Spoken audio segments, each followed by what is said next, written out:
Assalamualaikum warahmatullahi wabarakatuh. Perkenalkan kami dari kelompok 13 yang beranggotakan Farah Azwadina Umi, Helma Salsabila, Intania Hikmah Alfarabi, Lailatul Kumaria, Nidia Amanda Putri, Rahmawati, dan Yulisa Putri Rakbang.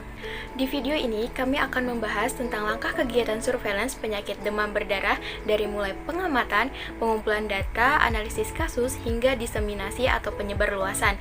Yuk kita pahami dulu apakah demam berdarah itu dan mengapa harus dilakukan surveillance.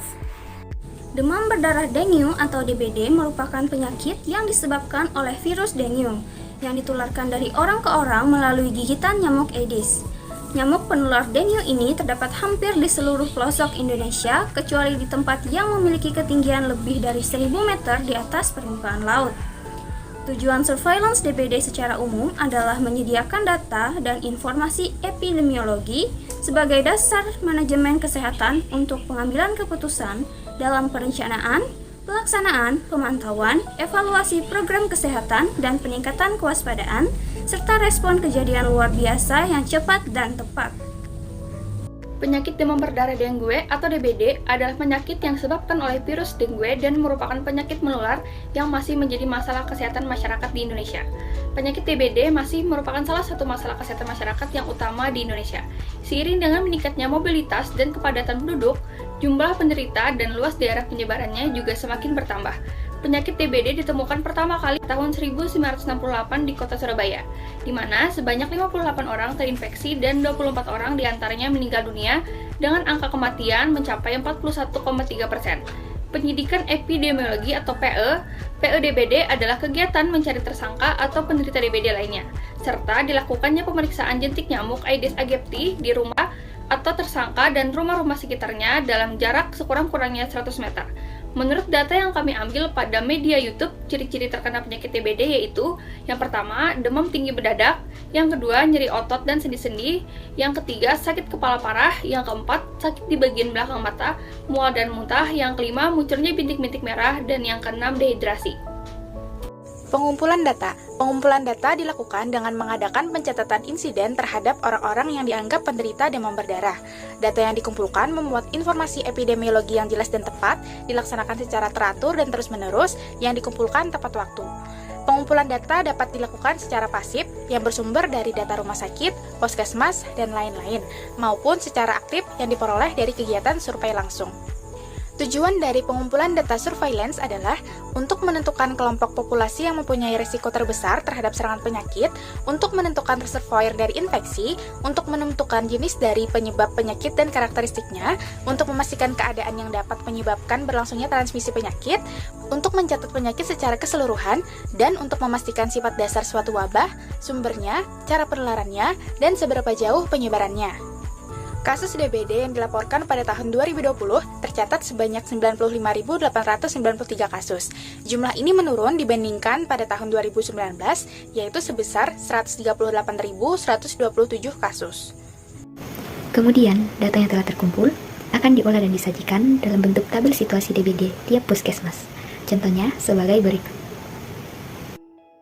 Terdapat tabel jumlah kasus DBD menurut jenis kelamin, kecamatan, dan puskesmas di Kabupaten atau Kota Tulung Agung pada tahun 2013.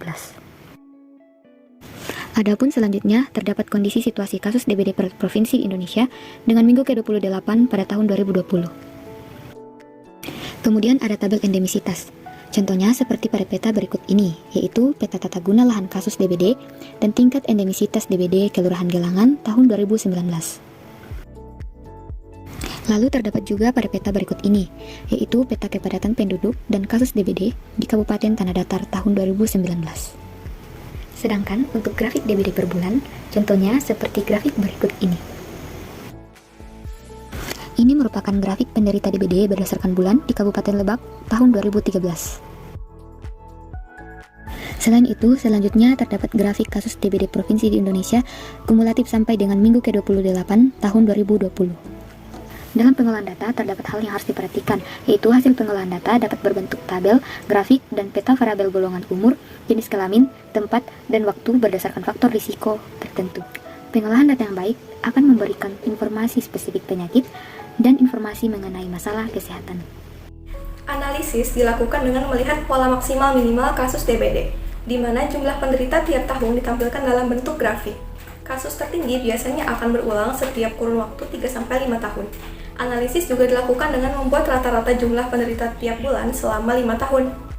Analisis berguna untuk perencanaan, monitoring, dan evaluasi, serta tindakan pencegahan dan penanggulangan penyakit. Dalam program pemberantasan demam berdarah, dikenal beberapa indikator yang diperoleh dari hasil analisis data. Yang pertama, angka kesakitan atau case fatality rate, yang merupakan jumlah kasus DBD di suatu wilayah tertentu selama 1 tahun tiap 100.000 penduduk. 2. Angka kematian atau incidence rate, yaitu banyaknya penderita DBD yang meninggal dari seluruh penderita DBD di suatu wilayah. Yang ketiga, angka bebas jentik, yaitu sebagai persentase rumah yang bebas dari jentik dari seluruh rumah yang diperiksa. Analisis data juga dapat dilakukan dengan menghitung angka insiden berdasarkan kelompok umur dan jenis kelamin. Selain laporan dari puskesmas, rumah sakit, dinas kesehatan, dan lain-lain, analisis juga dapat menggunakan faktor-faktor yang mempengaruhi kejadian DBD, seperti perubahan iklim. Faktor risiko lain yaitu faktor lingkungan, urbanisasi, mobilitas penduduk, kepadatan penduduk, dan transportasi. Diseminasi adalah kegiatan penyebaran informasi, yaitu hasil analisis, surveillance, dan interpretasi penyakit yang ditujukan kepada orang-orang yang berkepentingan agar memperoleh informasi, menerima, dan akhirnya dapat mengubah perilaku sasaran. Selain itu juga sebagai umpan balik agar pengumpulan data di masa yang akan datang menjadi jauh lebih baik. Untuk pelaksanaan diseminasi itu sendiri dapat berupa buletin, laporan, seminar, simposium, serta yang lainnya juga. Untuk contohnya sendiri, yang pertama ada buletin Jendela Epidemiologi volume 2 yang diterbitkan pada bulan Agustus tahun 2010 oleh Kemenkes RI. Yang kedua, laporan data berupa grafik dan tabel mengenai kejadian DBD dari penelitian Depkes RI dan juga WHO.